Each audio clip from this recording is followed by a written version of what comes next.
Welcome to The Deep Dive. We're the show that helps you get informed, fast on the topics that, well, really matter.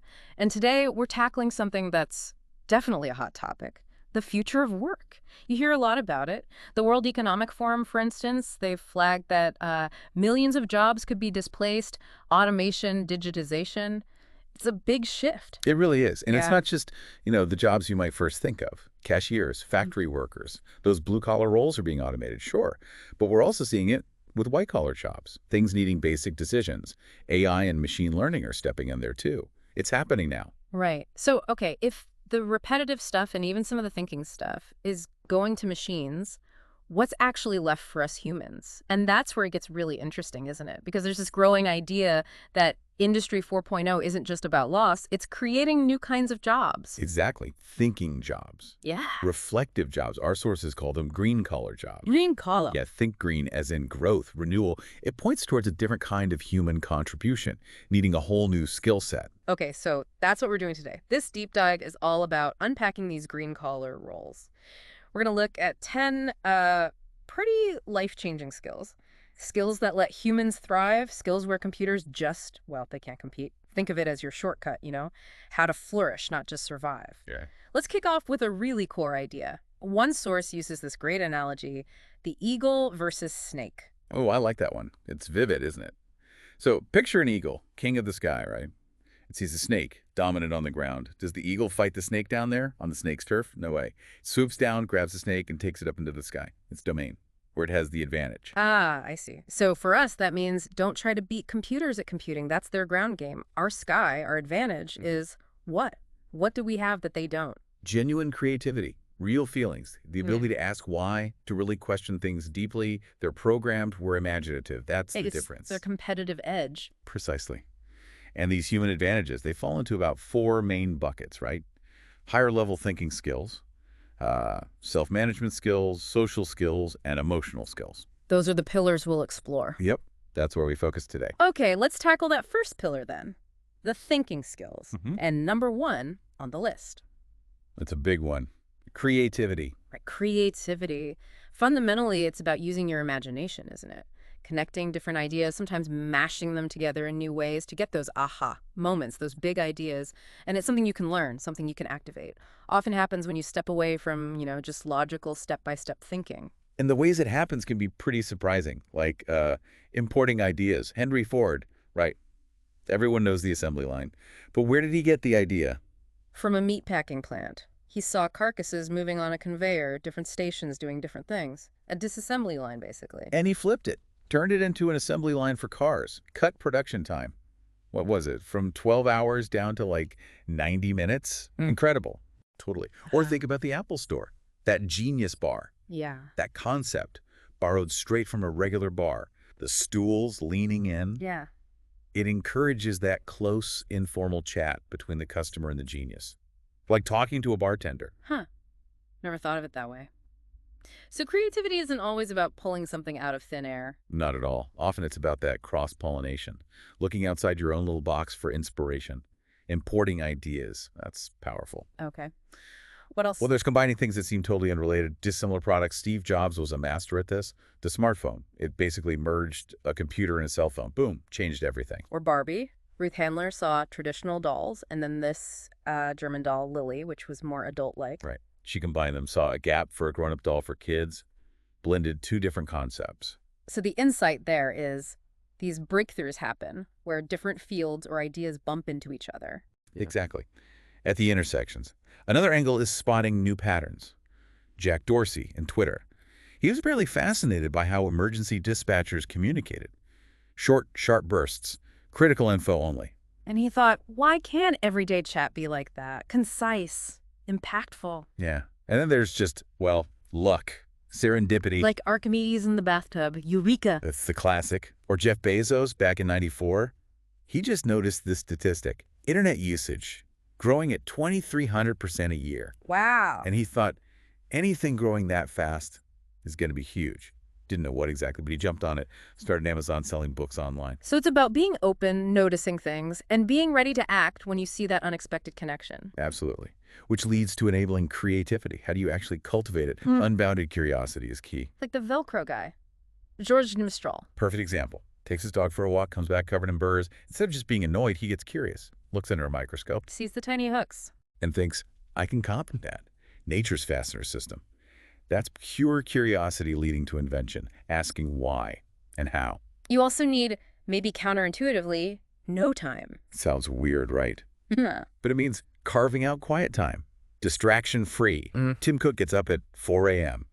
Steve Jobs took those long walks. Dedicated thinking time, where ideas can actually surface. Exactly. And then there's a technique called defamiliarization, or sometimes vujade. Vujade, like the opposite of deja vu. Kind of. It means looking at something familiar as if you're seeing it for the very first time. Shaking off assumptions. Okay, give me an example. Warby Parker. Selling eyeglasses. For centuries, you bought them in stores, right? Often expensive. Yeah. They looked at it fresh, asked, why can't we sell glasses online like Zappos sell shoes? Yeah. Cheaper, easier. They defamiliarized the whole process. Questioning the obvious. Challenging how things have always been done. That's a big part of it. Huge. Which flows nicely into our second thinking skill, innovation. Okay, innovation. People often use creativity and innovation interchangeably, don't they? But they're not quite the same. Not according to our sources, no. There's actually an equation they use. Innovation equals creativity times execution times profit. Creativity, execution, profit. Meaning, you can have the most creative idea ever, but if you can't execute it, make it real. It's not innovation. Right. Or if you execute it brilliantly, but it doesn't generate any value, any profit or impact. Still zero innovation. All three parts need to be there. Got it. And, you know, it's interesting. You don't always have to be first to be innovative, do you? Absolutely not. This idea that best beats first is really important. Think about search engines. Google wasn't the first. There was WebCrawler, Lycos, AltaVista. Right, I remember some of those. But Google came along, learned from the others, offered something better, and, well, they dominate now. Same with Facebook, right? Friendster, MySpace came before. Exactly. They weren't pioneers, they were improvers. Fast, smart followers who built a better mousetrap. So the lesson is, being the best often matters more than being the absolute first. You can innovate by improving. Definitely. Which leads to some surprising types of innovation, like reverse innovation. Reverse. So instead of rich countries inventing for poor countries. It flows the other way. Ideas developed for emerging markets turn out to be so good they get adopted back in Western markets. Like the GE example, the portable ECG machine. Perfect one. Designed for India, affordable, portable. Then they found a huge market for it back in the U.S. Or Uber using cash payments, started in countries with low credit card use. And then realized, hey, lots of people everywhere prefer cash sometimes. So they rolled it out more widely. It's just great ideas can come from anywhere, especially when you're designing for tight constraints. Constraints often drive innovation, which brings us to frugal innovation, or jugaad, as it's known in India. Doing more with less. Better with less, exactly. Seeing limits, not as problems, but as opportunities for cleverness, like that police commissioner example. After a terror attack, wanted more police visibility, but had no budget for more officers. So what do? Simple. Told existing officers, wear your uniforms when you commute to and from work. Instantly, more uniforms seen on the streets, more perceived presence, no extra cost. That's clever. Ingenuity born from scarcity. Then there's the opposite almost. Subtraction. Innovation. Like subtraction. Pretty much. Weird. Creating value by removing things, taking away features or services people don't actually value, or that add complexity. Like Mudgy Airlines. Classic case. They stripped out everything. Ticketing agents, printed tickets, assigned seats, free meals. And focused on just getting you there cheaply. Opened up flying to way more people. Exactly. Or Apple. Remember when they took the CD drive out of the MacBook Air or the keyboard off the first iPhone? People were shocked. Yeah, it seemed crazy at the time. But it simplified things. Made the product sleeker, more focused. Sometimes less really is more. Creates clarity. Okay, fascinating stuff. Let's move to the third thinking skill. This feels really core to the human advantage. Critical thinking. Absolutely core. Critical thinking. Yeah. It's that pirate mindset Steve Jobs talked about. Be a pirate, not join the Navy. Yeah. Challenge the status quo. Question assumptions. Defy the norms that don't make sense anymore. It's about logic, filtering bias, having diverse thoughts.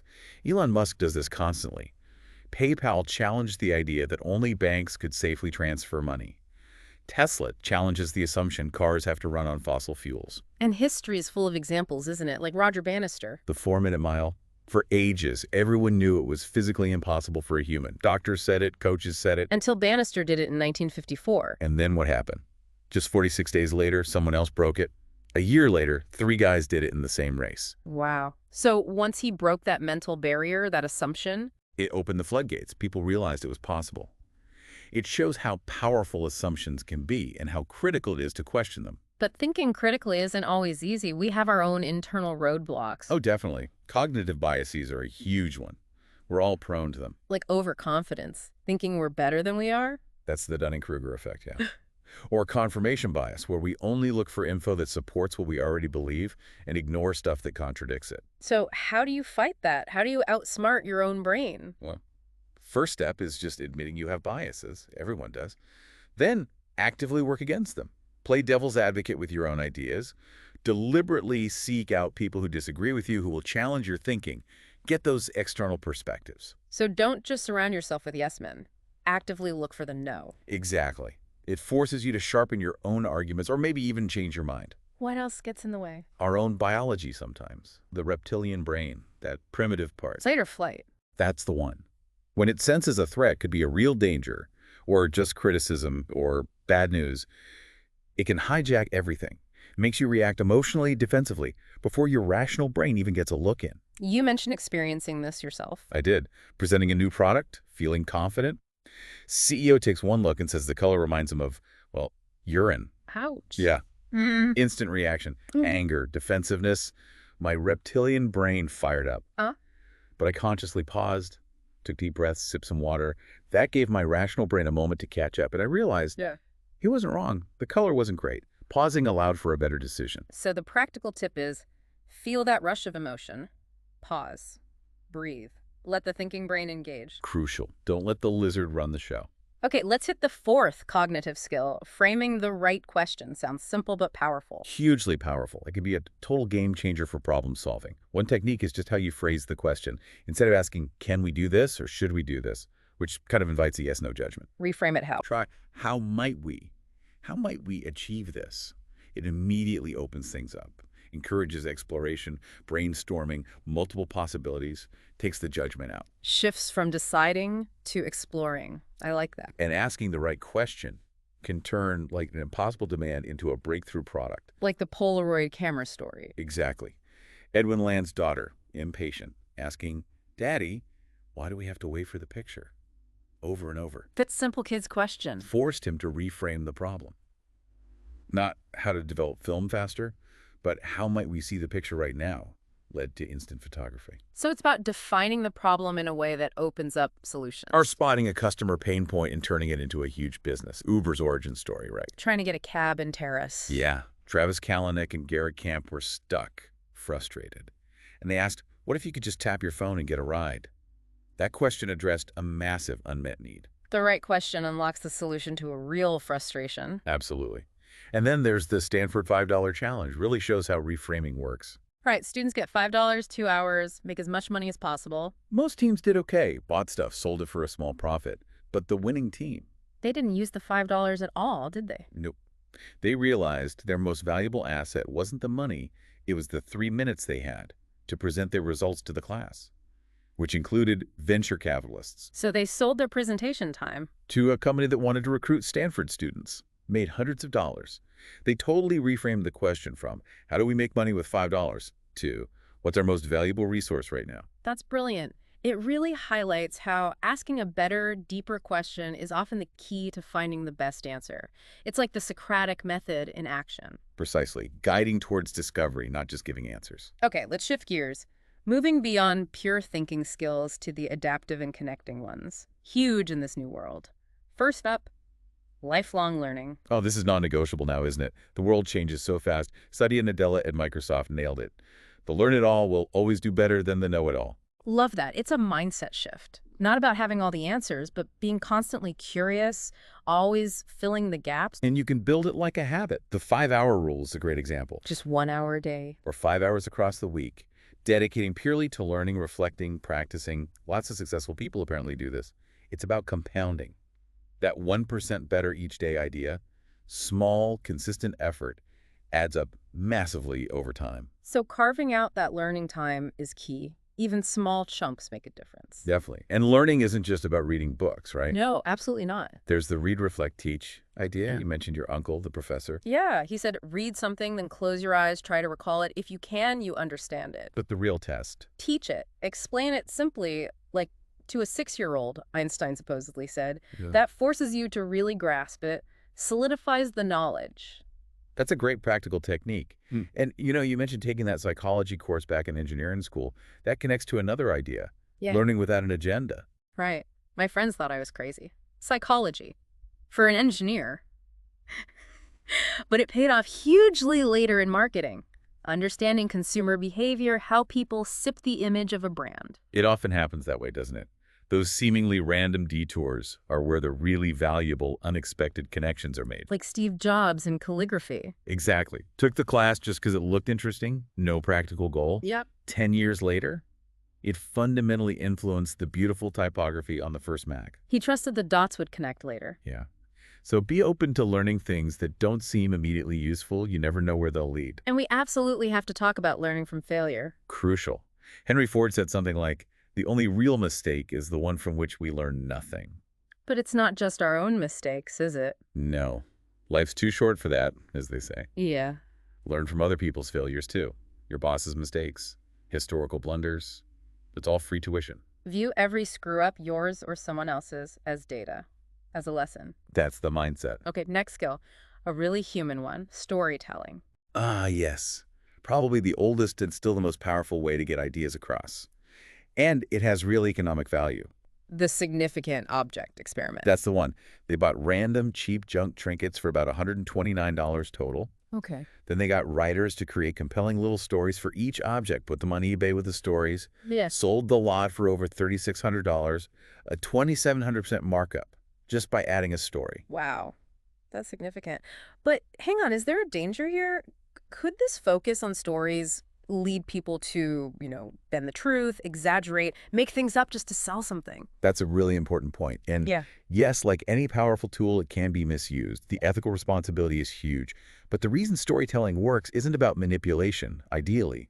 It's about connection. Right. Neuroscience shows us something called neural coupling. Neural coupling. Yeah. When you hear a good story, your brain activity starts to mirror the storytellers. It's like you're experiencing it yourself. It activates emotions, makes the information stick. Yeah. Facts embedded in a story are apparently up to 22 times more memorable than just facts alone. So it's not just fluff. It literally wires the information into our brains differently, creates empathy, makes it ready. Yes, like it forges that deeper connection, makes things memorable and emotionally relevant. Okay, skill number 8, influence without authority. Getting things done when you're not the boss. Super important in modern workplaces, which are often flatter, more collaborative. You need to persuade, not just command. One key tactic is the inside-outside approach. Appeal to emotions first, then logic. Like political slogans, "Make America Great Again," or "Acha Din." Perfect examples. They tap into hopes, fears, desires, and emotional response. Then people are more receptive to the policies or arguments that follow. Or that story about Dr. Vijay Mallya when he saw the mock-up Time cover. Yeah.